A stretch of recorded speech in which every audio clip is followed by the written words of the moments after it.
Assalamualaikum warahmatullahi wabarakatuh.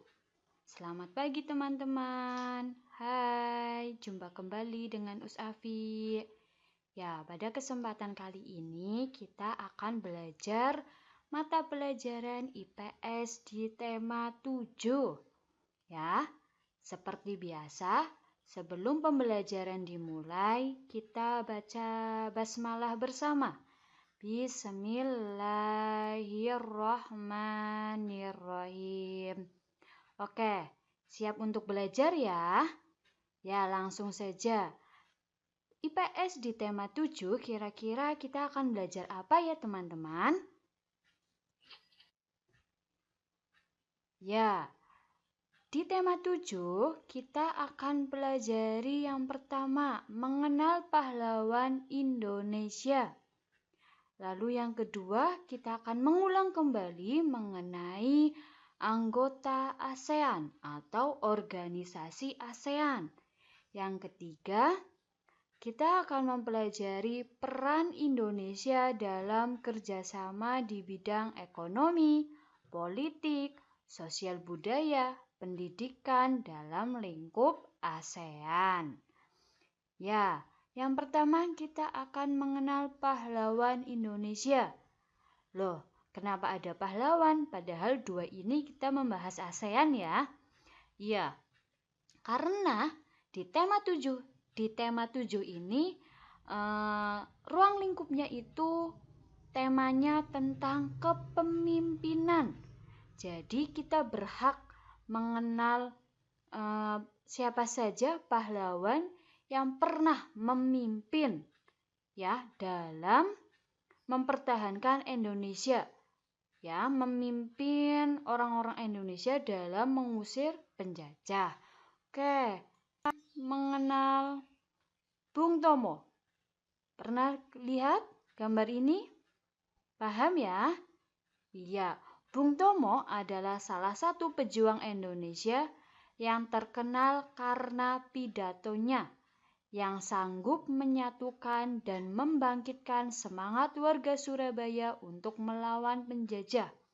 Jadi pada saat itu Bung Tomo itu memimpin pidato, memberikan semangat bagi warga Surabaya untuk melawan penjajah. Nah, untuk mengenang peristiwa itu, maka setiap tanggal 10 November itu diperingati sebagai Hari Pahlawan. Ya, pada saat Hari Pahlawan atau 10 November, tokoh yang terkenal itu Bung Tomo. Nah, Bung Tomo itu pidatonya melalui stasiun radio teman-teman. Beliau itu memimpin dan mengobarkan semangat perjuangan rakyat. Salah satu ucapan beliau yang sangat terkenal yaitu mengenai merdeka atau mati. Ya, seperti itu. Kata-kata merdeka atau mati beliau pekikan dengan semangat. Ya, itu terbukti mampu membakar, meningkatkan semangat pejuang-pejuang di Surabaya. Ya, pahlawan yang pertama itu adalah Bung Tomo. Selanjutnya kedua, kita akan mengenal pahlawan Cut Nyak Dien. Ya, kenal ya? Selain R.A. Kartini, Cut Nyak Dien juga terkenal. Beliau adalah kesatria wanita dari Tanah Rencong. Mana itu Tanah Rencong?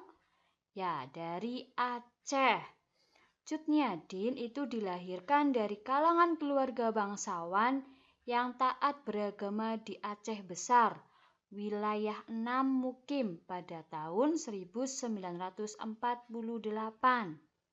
Ya, Cut Nyak Dien ini salah satu pahlawan nasional wanita yang berasal dari Aceh. Cut Nyak Dien dikenal melalui perjuangannya mengusir penjajah dari Aceh. Beliau yang memimpin. Nah, kala itu Belanda itu mengirimkan armada-armada kapalnya ke Aceh dan berencana menguasai Aceh.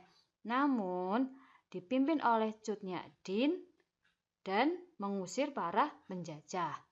Nah, suami pertama Cut Nyak-dien yang bernama Ibrahim Lamenga itu berjuang mengusir Belanda ketika wilayah 6 Mukim diserang. Jadi yang pertama memimpin itu suaminya Cut Nyak-dien terlebih dahulu.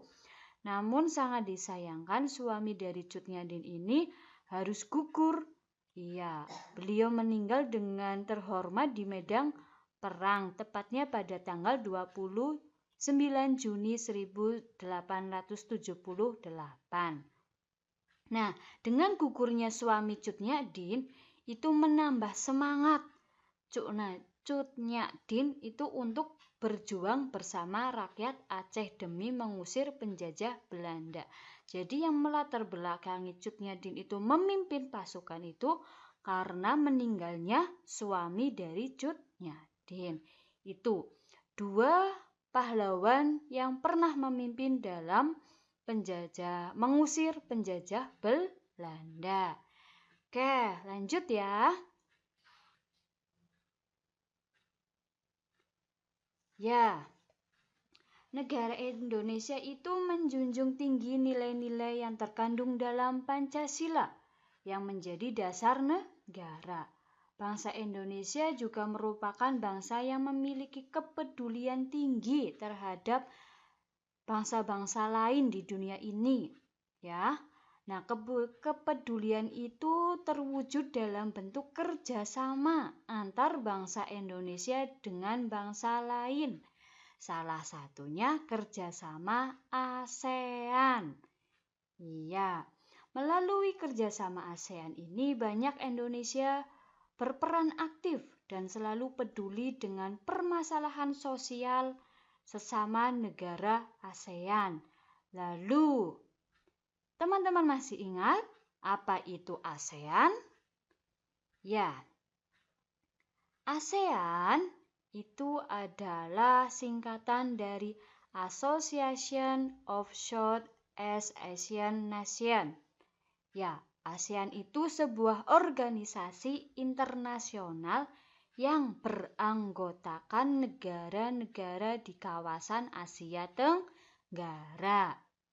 Ya, ASEAN ini berdiri pada tanggal 8 Agustus 1967 dengan ditandatanganinya Deklarasi Bangkok. Ya, kenapa ASEAN terbentuk? Karena satu, yang melatar belakangi terbentuknya ASEAN.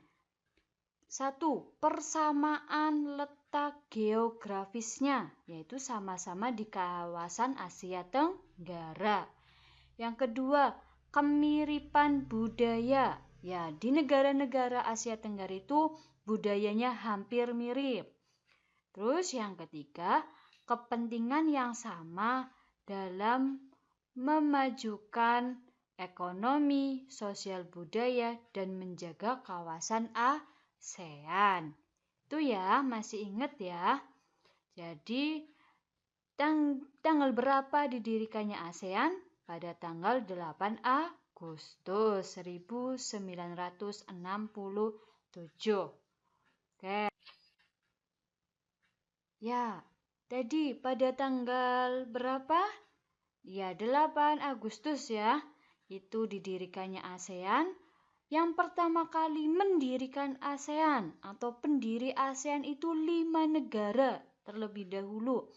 Yang pertama ada Malik diwakili oleh dari Indonesia ya, diwakili oleh Adam Malik. Lalu yang kedua Malaysia diwakili oleh Tun Abdul Razak. Ketiga Singapura diwakili oleh S. Rajaratnam. Ya, yang keempat Filipina diwakili oleh Narciso Ramos. Yang terakhir kelima yaitu dari Thailand diwakili oleh Tanat Konan. Ya, 5 negara ini pendiri ASEAN yang menandatanganinya Deklarasi Bangkok. Ya, ini ya teman-teman harus paham perwakilan dari negara pendiri ASEAN. Oke. Mendatanginya deklarasi Bangkok oleh 5 negara, yaitu Indonesia, Malaysia, Singapura, Filipina, dan Thailand. Selanjutnya, negara-negara lain ikut bergabung ke ASEAN dengan beberapa tahap. Yang pertama, pada tanggal 7 Januari 1984, yaitu negara Brunei Darussalam mendaftar atau masuk ke ASEAN. Kemudian tambah lagi, Vietnam masuk pada tanggal 28 Juli 1995. Kemudian pada tanggal 23 Juli 1997, Laos dan Myanmar masuk ke ASEAN. Dan terakhir yang bergabung yaitu Kamboja pada tanggal 30 April. Nah, setelah 30 April, maka ada 10 negara yang masuk ke ASEAN. Itu ya, teman-teman pasti sudah hafal. Oke, lanjut. Tujuan terbentuknya ASEAN. Ya, kenapa sih ASEAN dibentuk? Ternyata memiliki tujuan. Yang pertama, mempercepat pertumbuhan, lalu kemajuan sosial dan pengembangan kebudayaan di kawasan Asia Tenggara. Pasti dengan bergabungnya negara-negara saling kerjasama akan mempercepat pertumbuhan dan kemajuan sosial. Kedua, meningkatkan perdamaian dan stabilitas regional dengan jalan menghormati keadilan dan tertib hukum. Yang ketiga, meningkatkan kerjasama yang aktif dalam bidang ekonomi, sosial, budaya, teknik, ilmu pengetahuan, dan administrasi. Yang keempat, saling memberikan bantuan dalam bentuk sarana-sarana latihan dan penelitian. Yang kelima, meningkatkan kerjasama di bidang pertanian, industri, perdagangan, dan jasa, serta meningkatkan taraf hidup rakyat. Yang terakhir, memelihara kerjasama yang rata dan bermanfaat dengan organisasi-organisasi internasional dan regional. Itu adalah tujuan terbentuknya ASEAN. Oke, lanjut ya. Tadi sudah bilang ya bahwa terbentuknya ASEAN itu salah satunya membentuk kerjasama antar negara. Maka peran Indonesia dalam kerjasama ASEAN, kita akan mempelajari peran apa saja sih Indonesia dalam kerjasama ASEAN. Kerjasama antar negara itu berfungsi salah satunya sebagai mengembangkan potensi yang ada. Jadi setiap negara itu memiliki potensi-potensi atau keunggulan-keunggulan. Nah, dengan keunggulan yang dimiliki suatu negara itu bisa dikembangkan dan dimajukan dengan cara kerjasama antar negara. Ya, Indonesia itu mempunyai potensi alam dan sosial yang sangat luar biasa. Agar potensi ini berkembang secara maksimal, maka perlu adanya kerjasama dengan negara-negara lain. Karena di dalam kerjasama ada proses saling memberi dan menerima. Kerjasama bisa dalam berbagai bidang, misalnya bidang sosial, ekonomi, politik, sosial budaya, teknologi, dan pendidikan. Nah, dalam kerjasama tersebut, Indonesia tentu memiliki peran-peran, ya. Oke, kita bahas satu persatu peran-peran tersebut. Ya, jika menyangkut ekonomi berarti ke jual beli, seperti itu. Nah, bidang ekonomi meliputi berbagai kegiatan, misalnya perdagangan, investasi, produksi, dan konsumsi. Nah, peran Indonesia itu mengekspor berbagai macam bahan alam seperti kopi, rempah-rempah, kayu, batu bara, dan lain-lain. lain. Terkenalnya yaitu mengekspor rempah-rempah karena di Indonesia kaya akan rempah-rempah. Indonesia juga banyak menjual barang dagangannya hasil produksi atau kerajinan masyarakat Indonesia. Contohnya ini dilihat. Di Indonesia itu menjual hasil kerajinan tangan dari rotan, anyaman. Itu Indonesia menjualnya ke luar negeri. Dengan keunikan anyaman atau rotan itu, maka negara-negara lain atau orang asing itu tertarik ingin membelinya. Ya, lanjut. Ya, peran Indonesia di ASEAN dalam bidang politik dan keamanan. Peran warga Indonesia dalam bidang politik di dunia internasional adalah antara lain ikut terlibat aktif dalam beberapa organisasi internasional, contohnya ASEAN. Selain itu, Indonesia juga ikut dalam organisasi kemarin PBB, lalu Konferensi Asia Afrika, seperti itu ya. Nah, di situ para utusan negara atau perwakilan negara menjadi perwakilan untuk bermusyawarah, membahas masalah-masalah yang ada di negara-negara anggota. Nah, setelah musyawarah akan merumuskan solusi untuk kebaikan bersama. Jika ada suatu permasalahan, maka dimusyawarahkan lalu mencari solusi bersama-sama. Karena dalam bidang politik ini pasti tujuannya itu mencari keamanan, ya. Aman, damai, seperti itu, menciptakan keamanan dan perdamaian.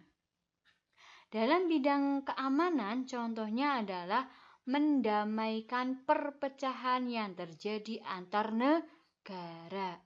Contoh di kawasan yang selain Asia Tenggara, ada negara mana lalu sedang bermusuhan dengan negara lain, maka Indonesia dan negara lain berhak ikut mendamaikan agar perpecahan itu tidak terjadi.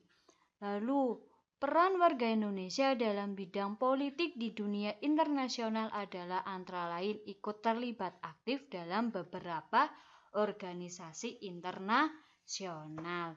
Itu adalah peran Indonesia dalam bidang politik dan keamanan. Lanjut.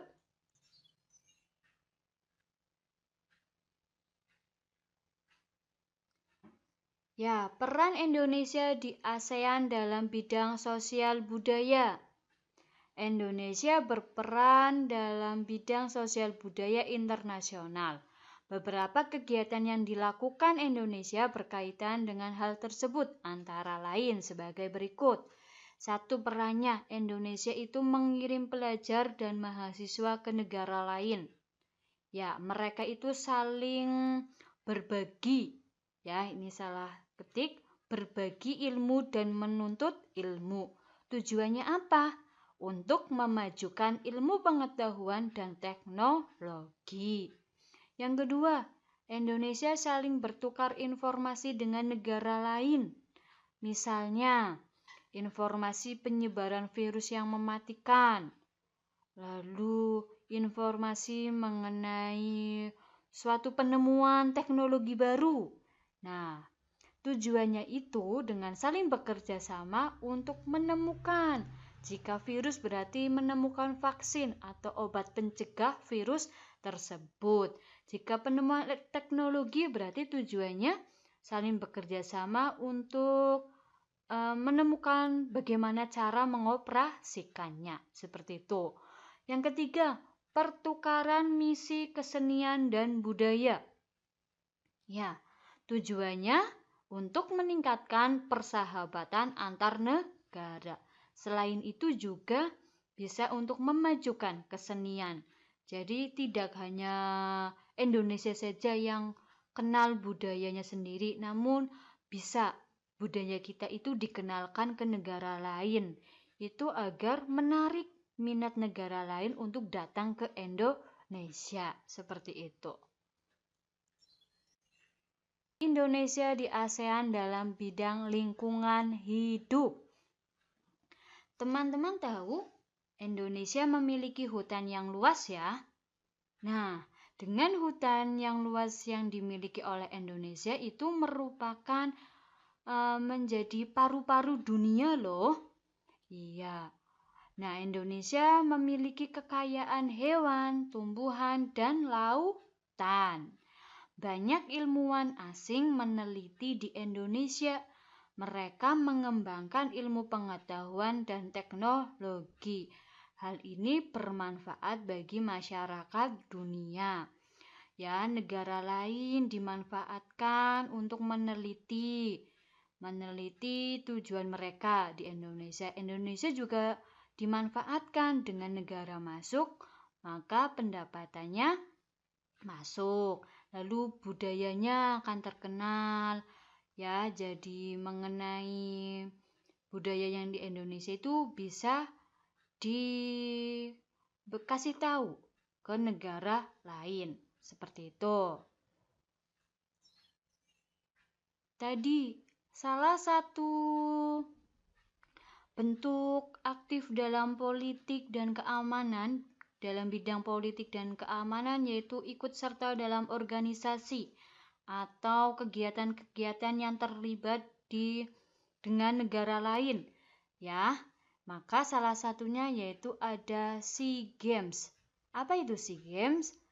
Merupakan singkatan dari Southeast Asia Games, yang artinya Pesta Olahraga Asia Tenggara, yang pesertanya dari Asia Tenggara.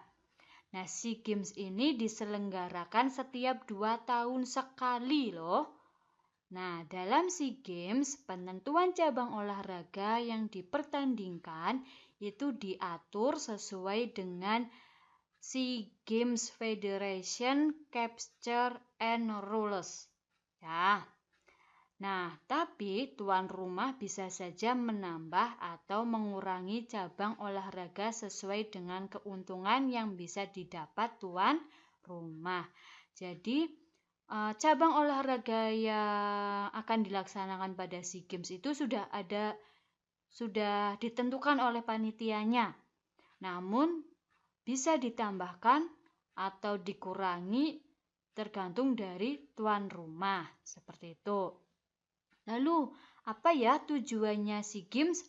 Nah, tujuannya yaitu menjadi acara olahraga regional itu akan membantu untuk mengeratkan kerjasama, pemahaman dan hubungan antar negara di kawasan Asia Tenggara. Teman-teman tahu bahwa Indonesia pernah jadi tuan rumah acara SEA Games loh.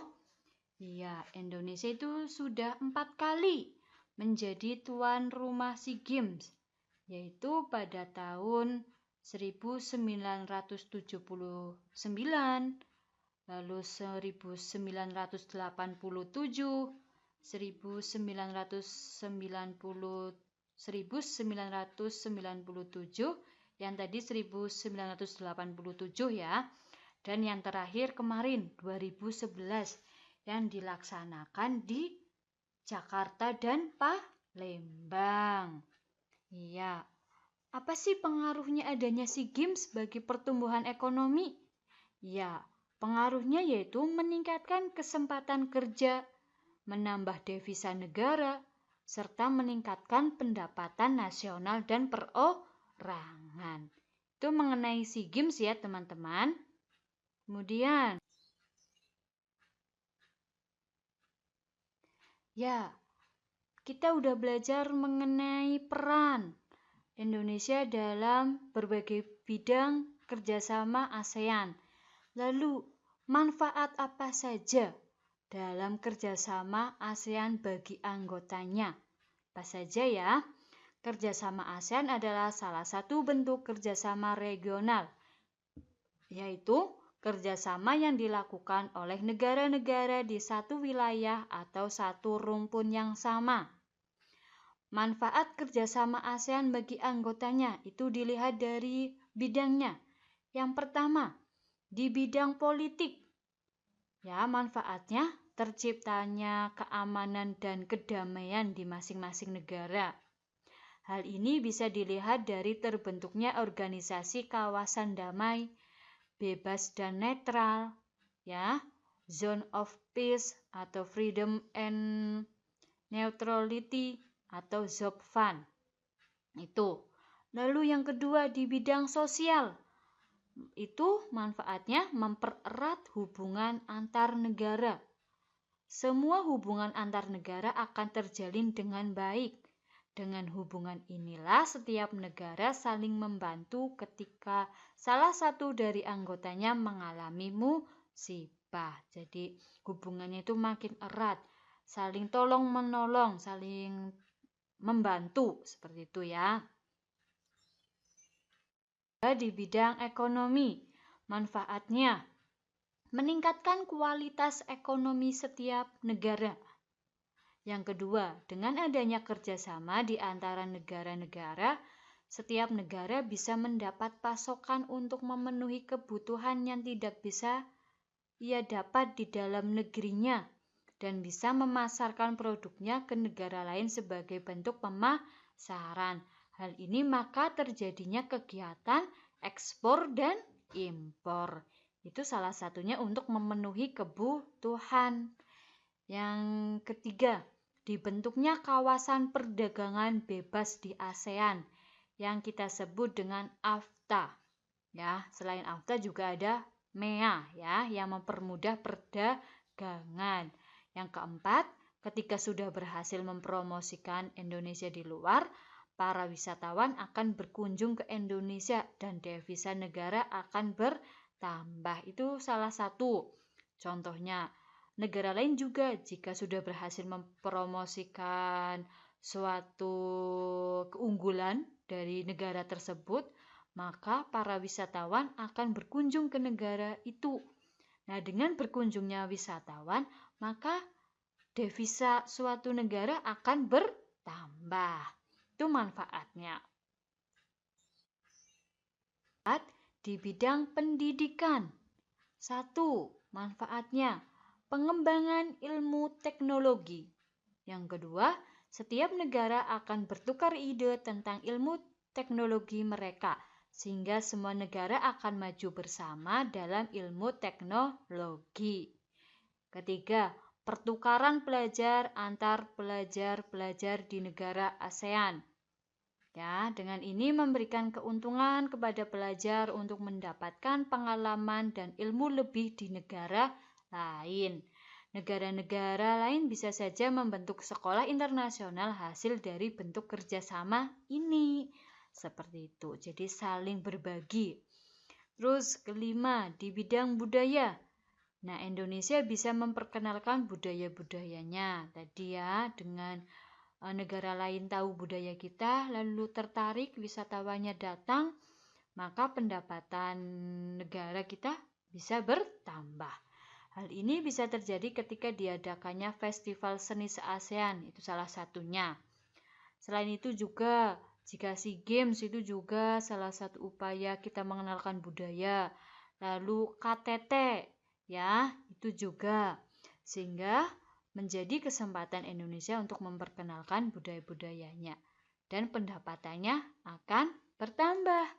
Tuh.